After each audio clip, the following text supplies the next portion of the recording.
બોડેલી લાઈવમાં આપનું સ્વાગત છે। નસવાડી તાલુકાના ડુંગર વિસ્તારમાં ધોધમાર વરસાદ પડ્યો છે।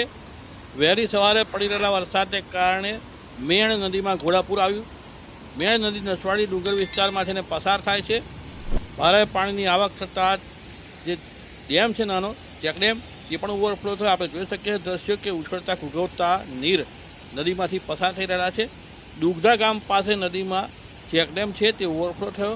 ડેમ ઓવરફ્લો થતાં જે પાણીના પ્રચંડ તાકાત સાથે વબળો ઊભા થાય તે પણ આપણે જોઈ શકીએ છીએ। ઘોડાપૂર જોઈ શકીએ છીએ અને ટર્બ્યુલન્સ છે પાણીનું તે પણ આહલાદક દ્રશ્ય સર્જે છે।